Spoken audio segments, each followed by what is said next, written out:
So yes, so this book is a collection of lyrics. That's being very generous to them, with annotations attached. So what I will do while I read this is bounce between the hip hop lyrics and the annotations that I made about them. Most of these annotations were written in 2018,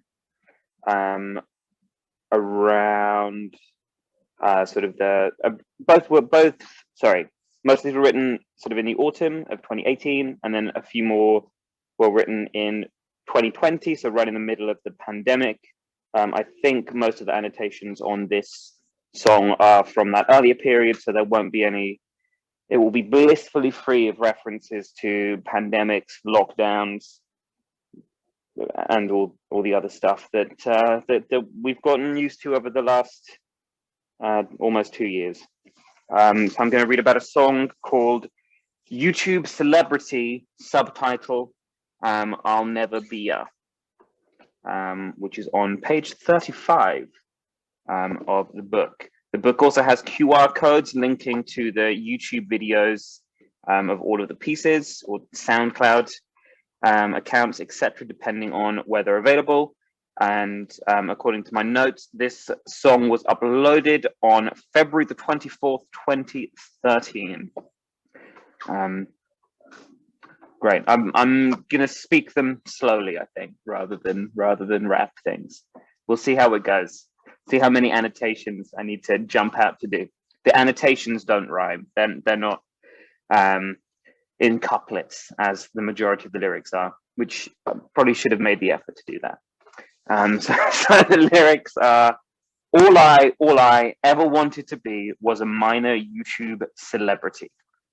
So the annotation to that line is: when I was 10, I won a competition to present the weather report on BBC Midlands Today, the BBC local news in the West Midlands, which is where I grew up. At the end of the weather forecast, they had me sit on the end of the newsreader's desk and get teasingly questioned by star newsreader Nick Owen, a once national figure who had come down in the world, and whoever his sidekick was that evening. They asked 10-year-old, prepubescent, nerdy Scott Manley Hadley what he wanted to be when he grew up, and I told them an actor or an author. I didn't know what I meant by that then, but it was the dual aim that persisted through my teenage years, and the literary part even made it through my theatrical experimentation-filled undergraduate years. In short, being a YouTube celebrity was never all I ever wanted to be. The next line: all I ever wanted to have was a million YouTube hits in the bag. But my comedy sketches lacked the wit, my music the skills requisite to capture the hearts and the minds of the internet. I'll never be most viewed, I'll never be editor's pick. So annotations to that verse explore my comment on my comedy sketches. Footnote 89 states: find my YouTube channel via www.scottmanleyhadley.com and look at my younger self's attempts at comedy. It's not funny. Then the annotation to the line about my music. There's one thing you can say about unworthy people getting internet famous, which is that when it happens to musicians, they can do at least one thing incredibly well, or so badly and earnestly that it goes viral. Hip Scott's work is unexcitingly underwhelming. Hip Scott was the name I used for my rap self, my rap alter ego, if you will. The chorus of the song is: I'll never be a YouTube celebrity ×4. As the chorus repeats, there is some scatting using the words of the chorus. And then I rap the following verses. So I'm sat where I always have, my teenage bedroom, back at my ma and dad's, trying to work out where the YouTube career went so wrong. I've been at it so long now, success must be near. But that's not how it works. Don't be so naive, Scott. People may love hip-hop, but they don't love Hip Scott. They complain my sketches are too derivative. I make them more avant-garde, but then they're not amusing. Annotations to that verse, rhyming my own name with my own name, an act of self-aggrandizement never surpassed in my oeuvre until the text you are currently reading. About my sketches being derivative. No one ever said this to me, but I never really put enough time into trying to do comedy sketches to find a voice of my own. Some friends of mine who I used to sometimes play funnies with when an undergraduate are doing quite well as a Welsh sketch group now. They're called the Death Hilarious. They're funny, look them up. Summer 2020 note, the Death Hilarious disbanded. One of them unwilling to continue committing the time, energy, and I imagine money required to pursue a career in the arts. The other persists, continuing to perform under the name of their previous double act, which I think is strange, but I can understand from a marketing perspective. He's good friends with the last winner of the Edinburgh Comedy Award and performed in a sketch on Channel 4 with him recently, so the career isn't over yet. His name's Darren, I miss him. I suppose I had a bit of a crush on him too for a while. He's a very sexual being, though I think very heterosexual. Okay, then we go back to the verses of the song. I listen to my critics, yeah, I adapt and repeat. When you make a funny, I remember to retweet. Come on, World Wide Web, I give you more than enough. Where are my online arse licks? Where is my online love? Annotation there. I spend more time on social media than most of my friends.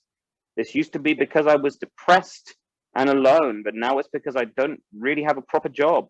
What did you do today, Scott? Someone might ask me if I had a social life. Oh, I was just working on that 18,000 word essay analyzing my own rap songs. Unfortunately, I now do work again. As an aside to the aside. Okay, there's this fantasy I have. I wake, glance at my phone, a million emails from YouTube telling me what's going on. Video replies, likes, thumbs up, shares, and comments, the world interacting with my original content. I walk down the street, people point and say, is that the guy who? Their friend nods, already thinking the same. Hey, he's a rapper. That's a reference to an earlier song of mine called I'm a Rapper. I heard he's a prostitute. That's a reference to another video I made and uploaded during my first year of university with a man who is now married and a coffee salesman. It was called I'm a Prostitute. It's very crude and offensive. Hand me a guitar, anyone around, anytime there's no one around who I want to respect me, and I'll play it for you. Whoever you are, no filming.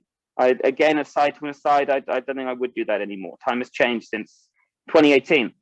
That's a poor taste joke he should probably remove from the internet, is back in the verse. When the coffee salesman got engaged, he told me to make sure that video was removed from the internet. It is, but I do still have a copy, though unless either of us become anti-sex worker politicians, the worst thing its release could ever do is get people singing along to a catchy undergraduate melody. Again, though, lots of what was acceptable humor back in 2007, 2008 would not be acceptable now. So maybe the repercussions my friend feared could occur. There was as an aside, there's a longer discussion earlier in the book about changing attitudes towards comedy and how it's actually a very good thing, that comedy is broadly less offensive than it was when I was younger. It's not nice to be mean. Back to the verse. But that's just a dream that'll never ever happen. I can call myself a rapper, but that doesn't mean I am one. I failed at everything that I've ever fucking tried. It's not a surprise that my YouTube career has sadly died. Apologies for the rude word there. This is a bleak line I write in the comments, but the kind of statement I'd continue to make and to feel quite directly for many years. By now, in 2018, it's not true. I've achieved a few things. This shamefully self-indulgent essay, my dog, my lover, my poems, things that I've made an effort for and have been rewarded with. My lover is like literally my dream lover. I've properly lucked out there. And then in brackets, still continued as well in the summer of 2020. The isolation of lockdown would, to be blunt, have been catastrophic had I been in my 2014 to 2017 situations. Okay, and then the final chorus repeats, I'll never be a YouTube celebrity 8 times. As in the previous chorus, as the refrain repeats, there's some scatting using the words of the chorus. but this time it becomes increasingly frenzied and physical. The final line is sung, "I'll never be a YouTube celebrity." That final note is held for about 15 seconds, but it's off key and demonstrates the lo-fi, imperfect aesthetic. Was this a genuine unwillingness to re-record the vocal track, or a 2013 decision to embrace my own imperfection, compounded by its inclusion in a song that explores my lack of success? It's an interesting question. Correction. It's an interesting question for me. Video notes. Entirely shot on location in my teenage bedroom. Though I hadn't lived in it by that point for almost 6 years, it wasn't redecorated by my parents until years later than that. This video, oddly, provides an in-depth study of the layout of the room where I lost my virginity, the room where I first read Oscar Wilde, the room where I first killed Bowser by swinging him by the tail and throwing him at bombs in Mario 64. Footnote. I also wrote, sang, and recorded well over 100 original songs there. I spent a few weeks trying to write lost, what would now be called fanfic songs, and hoped they'd go viral. Did we say viral in 2006? On MySpace. Even with the couplet, "The monster's coming for you, it killed Mr. Echo, it'll kill you too," it failed to take off. Visually, this video means more to me than it could ever mean to anyone else. I wasn't happy spending a night there in 2013 and recording a depressing song about my continual feeling of failure, and nor was I happy much as a teenager. But it's valuable to have this. Do you have a visual memory of your lost teenage bedroom? Performance notes. The opening guitar solo is definitely the most accomplished bit of musicianship within Hipscott's oeuvre, but the excessive scat of vocal solos and the resultant off notes caused by audible vocal strain make the track distinctly unbeautiful. Is this self-sacrifice, self-contempt? Elsewhere, the slow melodies and gentle acoustic instrumentation make this the most pleasant of all Hipscott to listen to. Also, the rapping is clear, unslurred, and an appropriate speed for my abilities. Nice. Track rating, 3 out of 5. Flawed, but is it deliberately so? Scott Manley Hadley's Hipscott looks at himself, both mockingly and self-effacingly, with self-care, but also self-contempt. It's an intriguing concept, but isn't given the mature exploration it deserves. Okay, and that's the end of that song. The next track is called The Sex Rap. Thank you.